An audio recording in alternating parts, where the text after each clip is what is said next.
Justo el día en el que el juez de la Audiencia Nacional pide al Supremo que investigue a Pablo Iglesias por 3 delitos en el caso Dina, y justo el día en el que Pedro Sánchez presenta su plan de recuperación económica, nos recibe en la sede de Vox el portavoz parlamentario del partido, Iván Espinosa de los Monteros. No solo responde a estas dos cuestiones, sino que intenta explicar el sentido de presentar una moción de censura que ya saben de antemano que no va a salir. Y nos habla de la poca preparación de los ministros. La mejor preparada, asegura, es una ministra que trabajó de cajera. ¿A quién se referirá? Espinosa Los Monteros se sincera con Es Diario sobre la política española y nos cuenta su deseo y esperanza de que Trump vuelva a ganar en las elecciones de Estados Unidos. Iván Espinosa Los Monteros, portavoz de Vox en el Congreso de los Diputados. Gracias por atendernos y muy buenas. Muchas gracias, don Gonzalo. Encantado de estar aquí. Bueno, cuéntenos en primer lugar, que le demos con secuelas ese accidente que usted mismo publicaba en las redes sociales en agosto. ¿Cómo está? Porque veo que la muñeca la tiene bastante mejor, pero va con una aparatosa, no sé si lo captan las cámaras, aparato, por valga la redundancia. ¿Sí? ¿Cómo está? Estoy muy bien. He tenido mucha suerte de que no haya tenido más consecuencias. He tenido mucha suerte de encontrar un cirujano muy bueno que me ha reconstruido la muñeca y que me ha operado el tobillo y estoy ya en franca recuperación. Muchas gracias.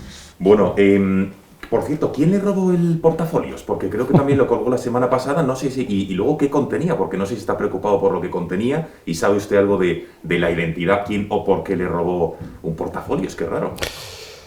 No sé quién ha sido, porque si lo supiera ya hubiera ido a recuperarlo.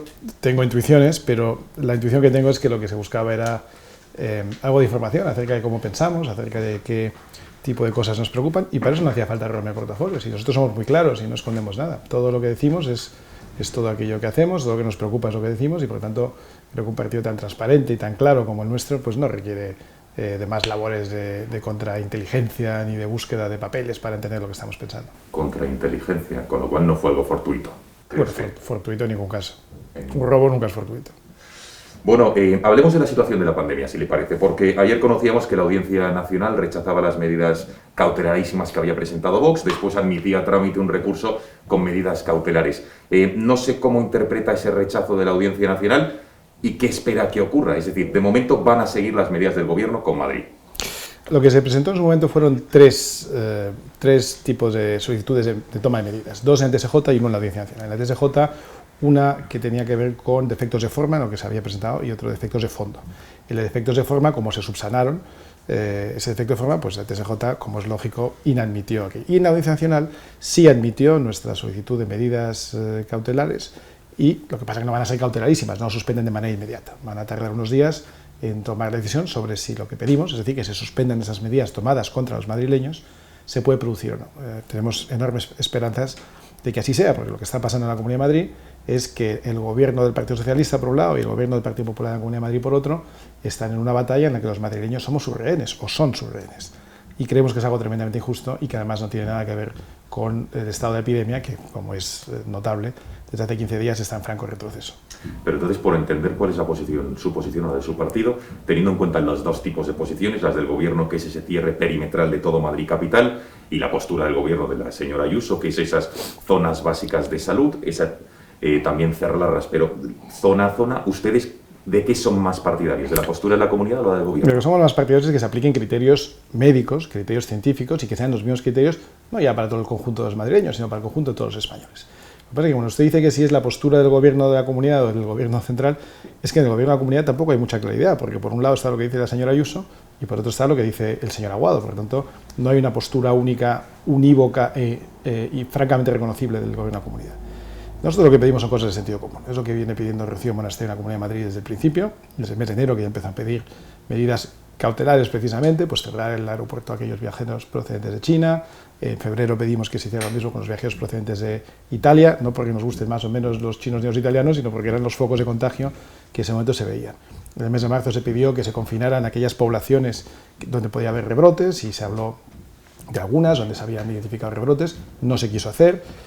Todas esas cosas que no se han hecho por miedo o por decisiones políticas o por motivos que nada tienen que ver con la ciencia, hoy nos están persiguiendo. Y lo más grave de todo es que después de 7 meses de pandemia no hayamos aprendido todavía nada. Es decir, que no hayamos sido capaces de aprender de nuestros errores como nación, como comunidad. Es algo realmente grave, y que sigamos en manos de políticos que toman decisiones equivocadas, absolutamente ajenos a los datos médicos. Pero entonces, ya por cerrar este aspecto y tenerlo claro, ¿ustedes que son más partidarios de tomar medidas o sea, más acorde con lo que dicen los científicos, más duras, digamos, de restricciones, pero que irían en detrimento del bienestar de la economía, o medidas un poco más light, más no tan duras para que la economía respire y no caigamos en una enorme crisis? Lo que se está haciendo es pintar con brocha gorda. Lo que decimos es hay que tomar medidas restrictivas con aquellos que están infectados. Lo que no se puede hacer es encerrar una economía, lo que se puede hacer es restringir la independencia y la capacidad de actuar de gente que no está infectada o de gente que no está contagiada. Entonces, lo primero que decimos es, oiga, tiene que haber un esfuerzo masivo de tests para saber quién está contagiado y quién no. Aquellos que están contagiados o que estén en riesgo, porque sean población de riesgo, pues habrá que tomar un tipo de medidas. Aquellos que ni son población de riesgo ni están contagiados no deberían ser sujeto de estas medidas teóricamente tan contundentes, pero que realmente son destructivas de nuestra economía. Por lo tanto, no se trata de elegir entre salud y economía. Se puede hacer una labor de salvaguardar nuestra salud, protegiendo nuestra economía, si somos un poco más inteligentes y aplicamos criterios médicos y no solamente políticos. Segundo, no solo los test. Hay que incrementar notablemente el número de rastreadores para que se hagan los test a las personas que están en riesgo. Tercero, hay que dotar a la sanidad de los medios necesarios para atender aquellos casos donde hay picos de infección. Por ejemplo, en la Comunidad de Madrid hubo picos en el mes de marzo y, sin embargo, en el perímetro de la Comunidad de Madrid, en la provincia de Ávila o en Toledo, en Guadalajara, que había camas disponibles, no se aprovecharon. Oiga, es que no puede ser que nuestra arquitectura institucional impida que un enfermo se traslade de Madrid a Ávila, o de Madrid a Cuenca, o de Madrid a Guadalajara. Cuando estamos viendo que en Europa un enfermo se pasa de Francia a Alemania, o incluso a Alemania a Suiza, país extracomunitario, si hace falta, porque hay camas disponibles. Por lo tanto, son medidas de tan sentido común que lo que nos parece increíble es que ni se hayan implementado en marzo, ni hayamos aprendido nada y se sigan sin implementar en octubre. Estos días conocíamos en la prensa, diversos medios de comunicación, que el Departamento de Seguridad Nacional avisó hasta en 11 ocasiones, desde finales de enero, si no recuerdo mal, y la última el 7 de marzo, del riesgo del coronavirus, avisos de la pandemia. Y es evidente que el gobierno, viendo la reacción, no hizo mucho caso. Pero más allá de por qué no hizo caso, ¿cómo es posible, cómo interpreta usted que el gobierno no hiciera caso de esos avisos? Porque entendemos que el gobierno, viendo lo que ha pasado, ahora si retrocediera, le hubiera hecho caso, viendo lo que se nos ha caído. ¿Cómo interpreta usted que en ese momento no hiciera caso de los avisos del Departamento de Seguridad Nacional? Bueno, de nuevo, yo lo que interpreto es que siempre hay un componente político detrás. Cuando llegó la celebración del 8 de marzo, cuando el gobierno tenía esos datos, lo que decía en la semana previa, lo que decía la vicepresidenta del gobierno, que no es solo un miembro del gobierno, es la número 2 de este gobierno, es que nos va la vida en ello, nos va la vida en acudir a la manifestación feminista, no nos va la vida en proteger la salud de los españoles, no nos va la vida en impedir que este virus se propague, nos va la vida, decía, en la manifestación feminista. Eso pesaba más que la salud de los españoles, incluso más que la salud de sus propios compañeros y compañeras, como dicen ellos, de partido, porque todos aquellos que se pusieron aquella pancarta, todos acabaron infectados, todos acabaron, incluso la propia vicepresidenta fue víctima de su propia ineptitud. Por lo tanto, es una cosa gravísima. Pero como digo, no solo han sido ineptos en el mes de febrero, marzo, abril, es que esto ha continuado durante 6 meses. Es que en el mes de junio el presidente Sánchez dijo que hemos vencido a la epidemia y que ya se había acabado y que no había motivos de preocuparse, cuando todos los expertos estaban avisando de un posible repunte o rebrote en otoño, se decía, sin más concreción. Y está llegando, y llega el rebrote a medio de septiembre y no toman ninguna medidas. Y al revés, cuando el rebrote ya empieza a caer, cuando estamos viendo que los últimos 15 días en la Comunidad de Madrid los datos empiezan a ser más favorables, ahora es cuando toman medidas contraproducentes para aislar Madrid. ¿Por qué? Porque quieren perjudicar a la Comunidad de Madrid, porque quieren perjudicar al Partido Popular y le dan una patada en el trasero de los madrileños cuando lo que quieren es perjudicar al Partido Popular. Antes ha esbozado el gobierno de la Comunidad de Madrid y también a Ciudadanos. ¿Qué le parece la actuación que está teniendo el partido Ciudadanos en la Comunidad de Madrid? ¿Le parece que está siendo leal con el gobierno que preside la señora Ayuso? Bueno, yo creo que nadie puede decir que ese partido esté siendo leal al gobierno del que forma parte. De hecho, está siendo un gobierno muy disfuncional. Llevan 14 meses, si no me equivoco, operativos, y la primera ley la han pasado la semana pasada, la ley del suelo. Han estado 13 meses sin ser capaces de aprobar una sola ley. Una sola ley. A mí personalmente no me importa demasiado que no se aprueben muchas leyes, porque pienso que los gobernantes, cuantas menos leyes aprueben, mejor. Pero demuestra la poca funcionalidad que tiene este gobierno y luego todas estas tiranteces que estamos viendo a diario. No poderse fiar uno de su propio vicepresidente, pues no es una forma agradable de gobernar. Y eso es lo que pasa cuando uno llega a acuerdos con gobiernos o con partidos de los que uno no se puede fiar. Un partido veleta acaba siendo veleta hasta el final. Decía ayer la señora Monasterio, o le pedía a la señora Ayuso que convocase elecciones lo antes posible, debido a que la moción de censura hipotética ya se estaba de alguna manera cocinando. ¿Tienen ustedes sospechas de que es así, de que se puede presentar una moción de censura en el corto tiempo, medio plazo? No es que tengamos sospecha nosotros, lo tiene dentro del propio Partido Popular de la Comunidad de Madrid. Están muy preocupados con la deslealtad de esos que forman su gobierno hoy. Y no hay que olvidar que de todos los diputados que tiene Ciudadanos, bastaría con que 3 de ellos apoyaran una moción de censura. Solo 3, no hace falta que el grupo entero lo haga. Con que le hiciera el señor Aguado y 2 más, o 3 cualesquiera, ya se podría generar una moción de censura. Y eso nos parece muy preocupante, porque ese partido veleta, que un día apoya un gobierno, pero al día siguiente puede estar intentando montar un gobierno de izquierdas, pues puede llegar a hacer mucho daño, porque lo que le faltaba a Madrid ahora, con todo el drama que tenemos, es que llegara un gobierno de izquierdas a la Comunidad de Madrid. Eso sería el absoluto remate, el remate final de la Comunidad de Madrid. Por eso la señora Monasterio, con buen criterio, le dice a la señora Ayuso: oiga, si usted ve como nos está transmitiendo que eso está inestable, que no se puede usted fiar de su vicepresidente, que hay riesgo de moción de censura, antes de que lo hagan, convoque usted elecciones para aclarar la situación y que los votantes madrileños puedan elegir un gobierno que creemos que no sería en ningún caso de izquierdas. Y ya por cerrar el capítulo de la Comunidad de Madrid, es que si se convocaran elecciones, la última encuesta que conocíamos era hace apenas 3 semanas, daba un escenario más o menos igual, es decir, por bloques derecha-izquierda, si metemos en la derecha a PP, Ciudadanos y Vox y a la izquierda el resto de partidos, daría más o menos lo mismo, con lo cual, ¿para qué convocar elecciones si otra vez la suma aritmética sería lo mismo que lo que tiene el Parlamento regional? La suma sería la misma, pero la distribución no lo sería. Las encuestas que nosotros estamos viendo da un mix absolutamente distinto. Es obvio que Ciudadanos es un partido que prácticamente ya no existe en el conjunto de España, en Madrid sobreviviría escasamente. Es obvio que Vox es un partido que ha crecido muchísimo, en la Comunidad de Madrid crecería aún más. Y el Partido Popular pues se mantendría más o menos por el estilo, quizá podría subir un poco. Por tanto, sería un gobierno absolutamente distinto. Ya no se contaría con Ciudadanos, no se dependería de ellos dentro del gobierno y eso pues daría una mayor estabilidad, sin duda. Si el PP solo dependiera de Vox para gobernar, ¿ustedes pedirían o demandarían estar en el gobierno, en el Ejecutivo? Es que yo no asumo que el Partido Popular ganaría a Vox en unas hipotéticas elecciones en la Comunidad de Madrid. Yo eso lo querría ver antes. Querría ver el resultado y ver quién es el partido de gobierno, quién es el partido que tiene que apoyar desde dentro o desde fuera, ya se vería.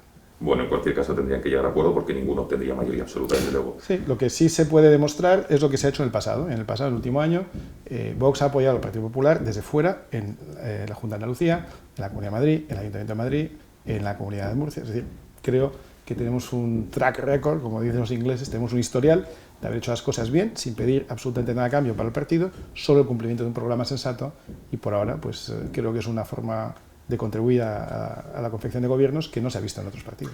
Vayamos a las medidas económicas. Hoy el presidente Sánchez ha presentado su plan de recuperación y transformación, donde decía cómo iba a implementar esos fondos de la Unión Europea. Ha dicho que 72.000 millones los va a invertir entre el año 21 y 23, que pretende crear 800.000 puestos de trabajo, pero las previsiones del gobierno son duras. Ha revisado a la baja el crecimiento de nuestra economía y el techo de gasto se dispara un 53%.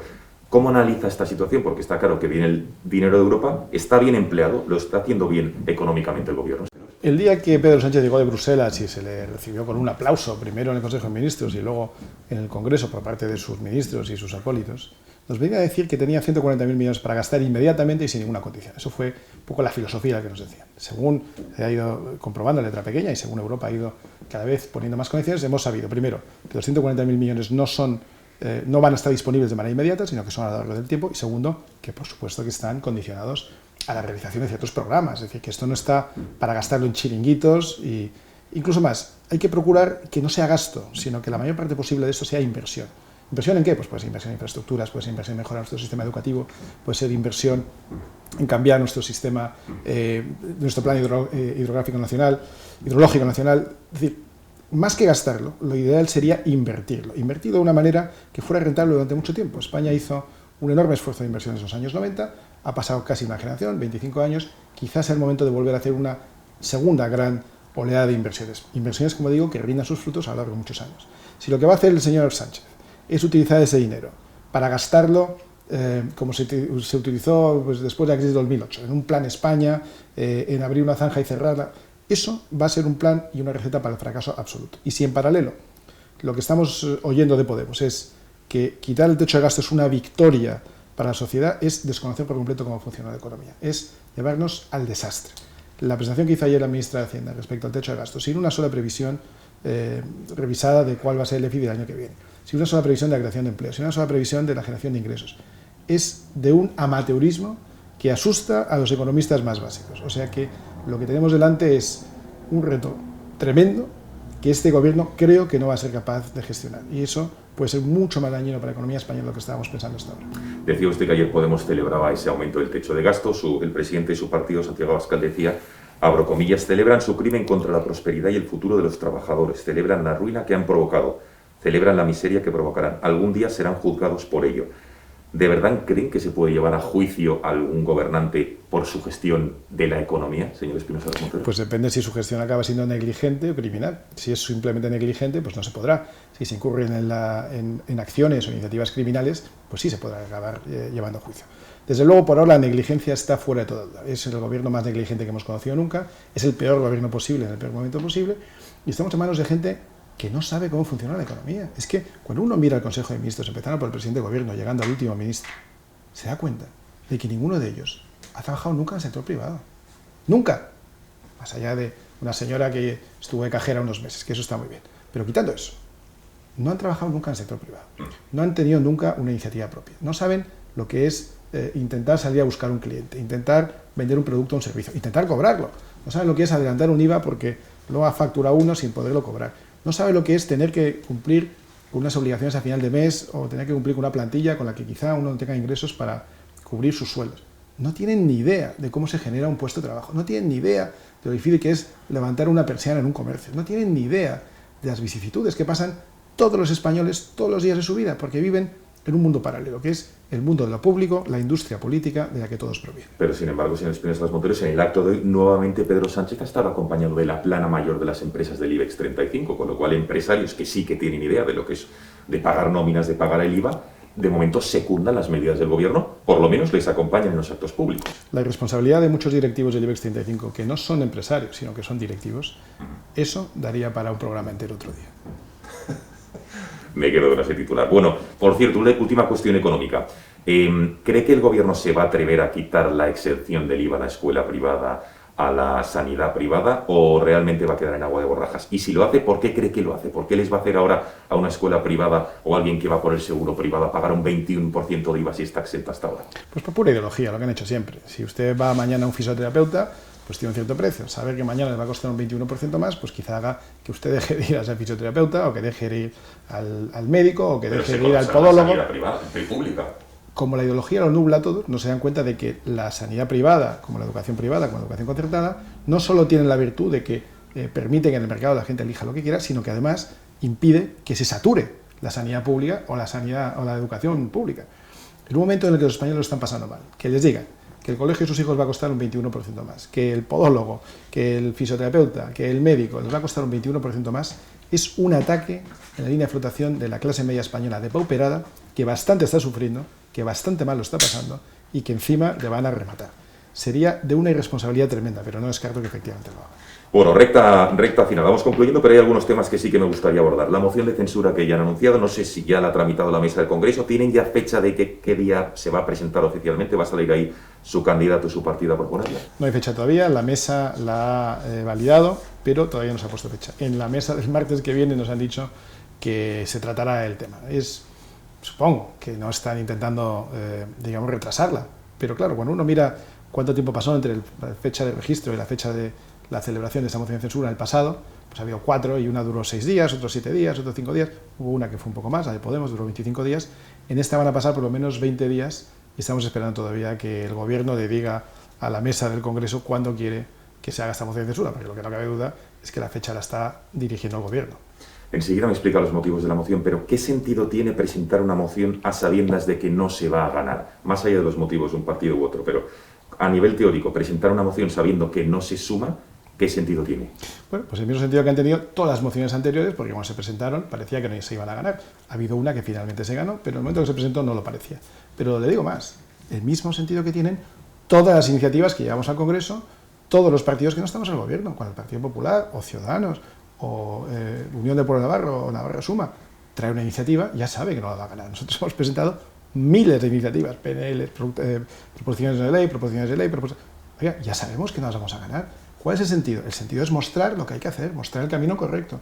Y en este momento en el que hay un clamor en la calle por acabar con el peor gobierno posible, en el peor momento posible, lo que estamos haciendo es recoger el sentido de la calle. Que otros partidos no lo secunden, eso será responsabilidad de ellos y tendrán que explicar por qué lo hacen.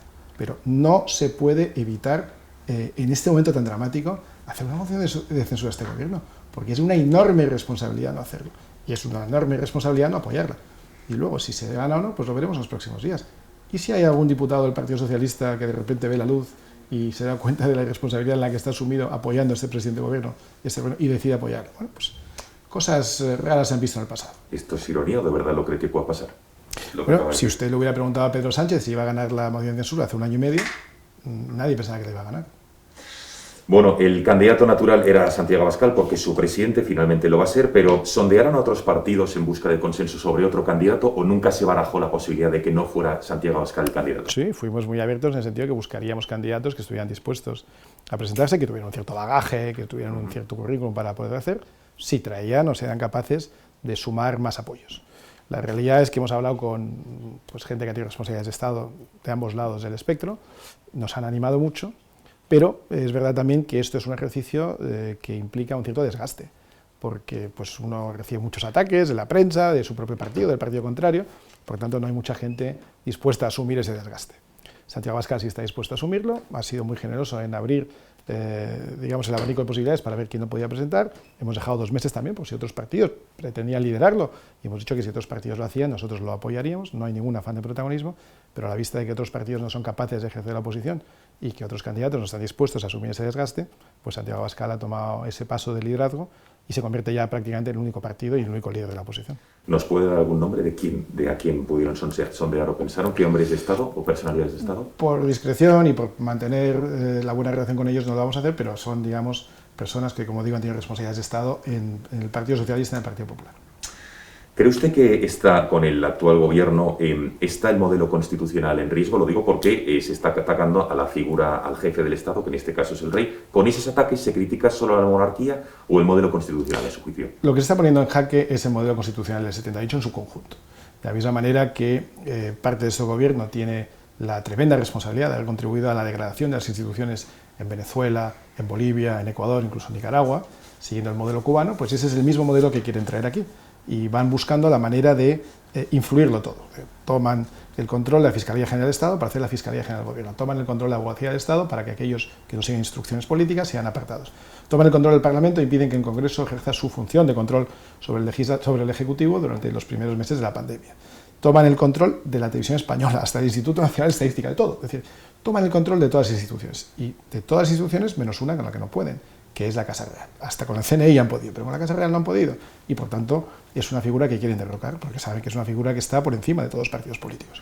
Ellos tienen una visión totalitaria del Estado, tienen que controlarlo todo, y lo que no pueden controlar lo quieren destruir. Pero disculpe, ya por entenderlo, ¿ustedes si gobernasen no intentarían también tomar el control de muchas de las instituciones de Estado que ha dicho usted, teniendo en cuenta que serían ustedes quienes están gobernando? Nosotros procuraríamos que el fiscal general del Estado fuera un profesional independiente que no tuviera relación con nuestro partido. Procuraríamos que Televisión Española se rigiera según criterios profesionales. Procuraríamos que el Centro Nacional de Inteligencia sirviera intereses del Estado y no del Gobierno. Procuraríamos que los abogados del Estado funcionaran profesionalmente con independencia de quien fuera el abogado general del Estado y no siguiera criterios políticos. Es que son cosas que no es que nos estemos inventando ahora, es que así es como ha sido siempre, o como debería haber sido siempre. Y cuando no se ha sido así en el pasado, pues es cuando lo hemos criticado. 3 cuestiones más. Hemos conocido hoy que la Audiencia Nacional ha pedido finalmente al Supremo que investiguen a Pablo Iglesias por denuncia falsa, revelación de secretos y delitos de daños informáticos, evidentemente por el caso Dina. ¿Qué le parece y qué recorrido cree que puede tener esta elevación al Supremo por parte de la Audiencia Nacional? Bueno, es el paso que procede, desde el punto de vista del derecho procesal, dado que es un aforado, pues es lo que procede. Pero yo creo que ya está bastante claro, bajo la presunción de inocencia, pero que está bastante claro es que aquí ha habido acciones, iniciativas de Pablo Iglesias y de todo su partido, intentando crear una ficción acerca de qué es lo que había pasado en este caso. Lo que había pasado ya está bastante claro. Es que él manipuló a una empleada de Podemos con la que tenía la relación que fuera, y luego intentó endosarle lo que pasó a las fuerzas de la policía, fuerzas de Villarejo, fuerzas oscuras, cuando lo que realmente pasó es que fue él el que hizo todo aquello de lo que acusó a terceros. Eso lo vamos a ver en el desarrollo de este juicio, y es una muestra más de cómo funciona Podemos y de cómo funciona Pablo Iglesias. ¿Cómo funciona Podemos y Pablo Iglesias? Bueno, pues con una visión totalitaria, manipuladora y mentirosa de la realidad. Vamos ya concluyendo. ¿Por qué le parece mal que no se pueda celebrar la Hispanidad en el contexto de una pandemia en la que estamos? Según ustedes, que el gobierno ha dicho que no, de la educación no lo va a permitir, lo que pretendían hacer ustedes. ¿Por qué le parece mal que le hayan prohibido, teniendo en cuenta que estamos en un contexto de coronavirus? Claro.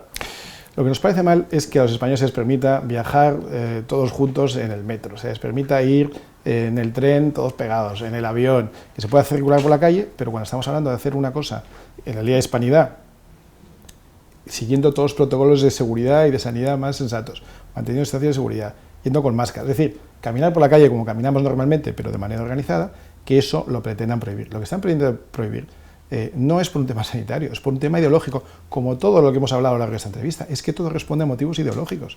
Lo que no quieren es celebrar la hispanidad, porque la hispanidad les molesta el concepto de hermandad de una nación como España, con países hermanos como hay en toda Hispanoamérica, de la que somos parte todos desde hace 500 años. A mí lo que más me sorprende de todo es el autoodio que sienten. El autoodio que sienten de ser españoles, de la historia tan maravillosa que tenemos y que compartimos. Es una cosa que nunca me explicaré de la izquierda. Esa sensación de que odian lo que somos, odian lo que fueron sus abuelos, odian lo que hicieron sus bisabuelos. Pues mire, a nosotros nos pasa lo contrario. Estamos muy orgullosos de lo que somos, estamos muy orgullosos de nuestra historia, estamos orgullosos de lo que hicieron nuestros abuelos y creo que hay que celebrarlo como lo celebran todos los países del mundo, su Día Nacional. Nuestro Día Nacional es el 12 de octubre, es el Día del Descubrimiento, es el Día de la Hispanidad y es un día que tenemos que celebrar con absoluta tranquilidad y en el momento en el que estamos, pues con las medidas oportunas para que no nos contagiemos.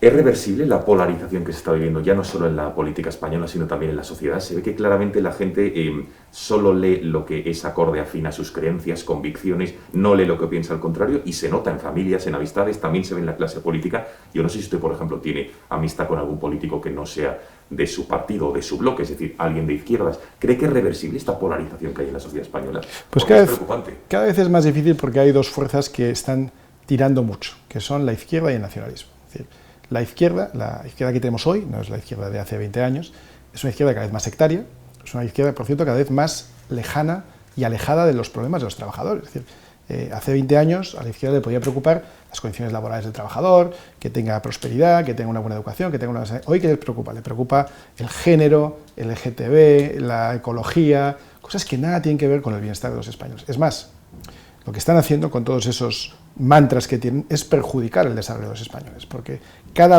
vez que toma una medida en función de esas cosas que les preocupan a ellos, perjudican a nuestros agricultores, perjudican a nuestros ganaderos, perjudican a nuestra gente del campo, a nuestra gente del mar, a nuestra gente de las fábricas, de las industrias. Cada vez que cierra una fábrica de coches porque ellos han prohibido el diésel, se van a la calle no solo los trabajadores de la fábrica de coches, sino también los de los proveedores de esas fábricas de coches. Es decir, la oleada de despidos, la oleada de destrucción de empleo que están generando, tiene mucho que ver con su ideología. Por lo tanto, una izquierda cada vez más echada al monte y más alejada de los intereses de los trabajadores. Y un nacionalismo con el que se ha sido excesivamente tolerante durante muchos años, están polarizando la situación, sin ninguna duda. Y lo más gracioso es que si uno reacciona e intenta defenderse y volver a traer, digamos, hacia el punto más moderado y más céntrico, entonces uno es ultraderecha, fascista, reaccionario, xenófobo, racista y todo eso que es. Y eso ha funcionado muy bien para detener a la llamada derecha durante muchos años. Pero ahora pues hay un partido como el nuestro que no tiene absolutamente ningún pudor, ningún miedo en destruir los consensos a los que habían llegado y habían arrastrado a los partidos llamados de derecha y replantear el tablero desde un punto de vista mucho más sensato y mucho más lógico. Pero sin entrar a valorar, que yo no voy a discutir todo lo que ha dicho usted, de la radicalización de la izquierda y este nacionalismo, ¿no cree que el ambiente, por ejemplo, usted participa todos los miércoles en las sesiones de control al gobierno, ¿no cree que, no usted, en general el ambiente es bronco, es tenso, y eso los ciudadanos lo ven, no ven reconciliación, no ven que se pueda llegar a acuerdos en la clase política? El ambiente es bronco, el ambiente es tenso, el ambiente es absolutamente insoportable, pero es siempre la izquierda y el nacionalismo. Mire, yo creo que no hay un partido con mejor comportamiento, se puede usted preguntar un día a la presidenta del Congreso si quiere, no hay un partido con mejor comportamiento en el hemiciclo que Vox.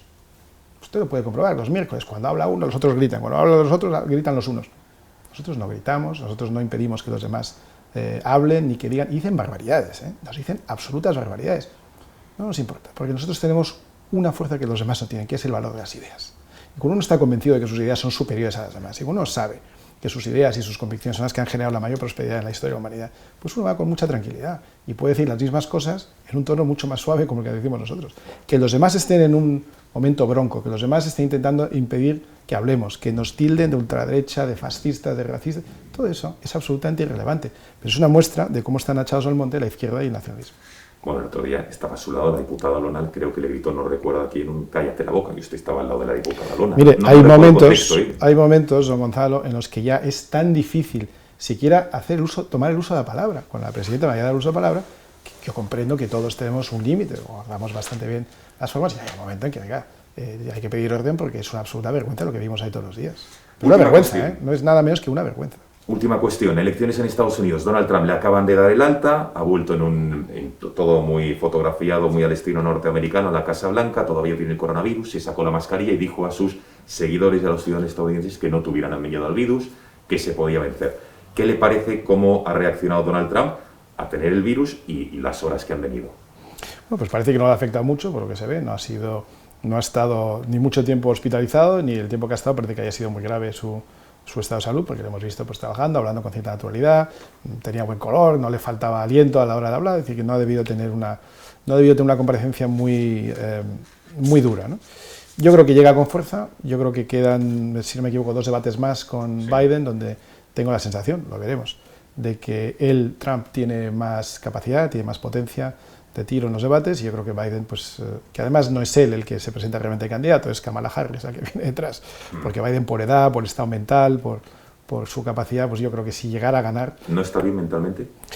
Digamos que está en un momento ya de declive. Yo creo que Biden tiene una carrera política muy larga, tiene muchas horas de vídeo que podemos comprobar, donde se demostraba que era una persona pues, con independencia de sus ideas, con una capacidad dialéctica y una respuesta mucho más brillante. Hoy se le ve pues francamente deteriorado, y la sensación que se tiene en Estados Unidos, por lo que se me transmite desde ambos lados del arco parlamentario, es que no sería un presidente que duraría 4 años y en ningún caso 8.